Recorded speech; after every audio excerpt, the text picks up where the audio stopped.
Hello दोस्तों, फिर आ चुके आज नया ब्लॉग लेके।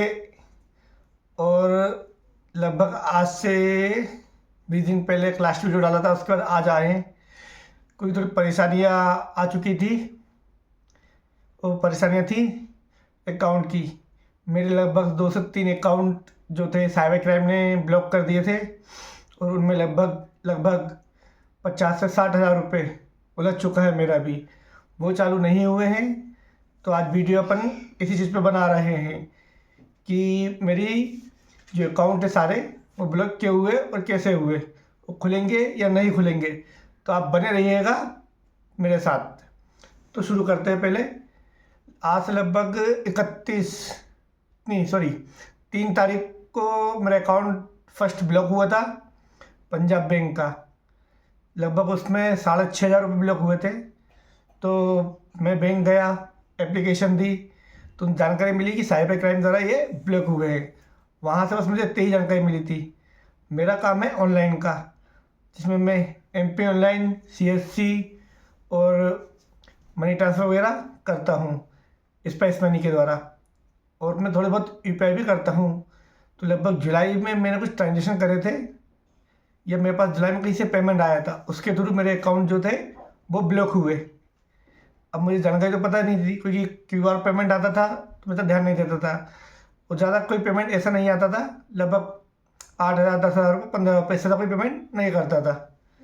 इसी कारण तो मेरे अकाउंट ब्लॉक हुए जुलाई में ट्रांजेक्शन करा, ब्लॉक हुए हैं। अभी चल रहा है नवंबर, 3 और 4 नवंबर को ब्लॉक हुए हैं। लगभग 20 दिन में परेशान हो गया पूरी तरह से, और अब मैं उन पैसों को भूल चुका हूँ। कारण था बैंक के द्वारा मुझे जवाब मिला कि हम इसमें कुछ नहीं कर सकते। मैं आपको पहले बता दूं मेरे कितने अकाउंट ब्लॉक हुए हैं। मेरा फर्स्ट अकाउंट ब्लॉक हुआ था यस बैंक का, लगभग 5,436 रुपये से। उसको तो मैं भूल ही चुका था। उसके बाद दूसरा अकाउंट ब्लॉक हुआ पंजाब बैंक का। अब मेरा ट्रांजेक्शन पंजाब बैंक से चलते थे, तो पंजाब बैंक से मेरे दोनों 3 अकाउंट में पेमेंट ट्रांसफ़र करता रहता था। तो वो अकाउंट भी लगभग ब्लॉक हो चुके हैं। पंजाब बैंक का ब्लॉक हुआ है, बैंक ऑफ इंडिया ब्लॉक हुआ है, इंडसइंड बैंक का ब्लॉक हुआ है, और हाँ 3 अकाउंट मैन ब्लॉक हुए हैं। और एक येस बैंक तो पहले से ही ब्लॉक है। और एक यूनियन बैंक का भी ब्लॉक हुआ है। हाँ, इतने अकाउंट मेरे ब्लॉक हुए हैं। इन सब में लगभग किसी में 20-22 हज़ार रुपये, किसी में 5-6 हज़ार रुपये, किसी में 8-10 हज़ार रुपये, ऐसे सब में ब्लॉक हुए। टोटल मिला के कितने, लगभग 55,000 कुछ रुपये ब्लॉक हुए हैं मेरे। अब मैं कस्टमर को ट्रांसफ़र करता था पेमेंट। तो जैसे कि आप आए कि भैया ये मेरे सेट का पैसा है, मुझे ट्रांसफ़र करवाना है, भाड़ा लेके आया था, मैंने ठीक है कर देता हूँ। ऐसा मैंने 7 जुलाई को किसी का पेमेंट डाला था 28,000 रुपये। उसका फ़ोन भी आया कि भैया आपने मेरा पेमेंट डाला था, मुझे बुक साइबर क्राइम में ब्लॉक कर दिया गया। मैंने कि भैया मेरा अकाउंट में ब्लॉक हुआ है, और मैं हर जगह गया हूँ उसको खुलवाने के लिए, कहीं से कुछ भी नहीं हो रहा है। यहाँ अपने साइबर ऑफिस भी जा चुका हूँ, वहाँ से भी यही बोला कि जहाँ से ब्लॉक हुआ है आपको वहीं जाना पड़ेगा। तो आप समझ सकते हैं कि इतनी परेशानियाँ आती है अकाउंट ब्लॉक होने के बाद, कि आप अकाउंट कहीं से भी नहीं खुलवा सकते। आपको वहीं जाना पड़ेगा जहाँ से मेरा अकाउंट ब्लॉक हुआ है।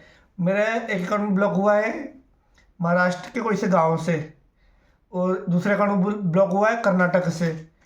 अब उनका कहना है कि हम यहाँ से आपकी कोई हेल्प नहीं कर सकते, आपको वहीं जाके बयान देना पड़ेगा, वो बताना पड़ेगा, उसके बाद ही आपका अकाउंट उनके ऊपर है चालू करें या ना करें।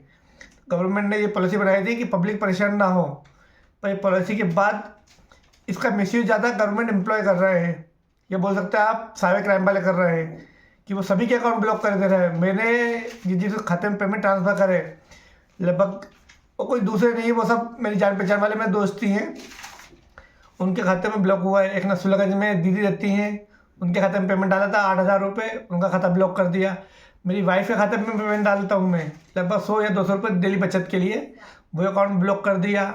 उसके बाद मेरे दोस्त को जो पेमेंट डालता था उसका अकाउंट भी ब्लॉक कर दिया। तो आपको कहीं से भी इसमें कोई हेल्प नहीं मिलेगी।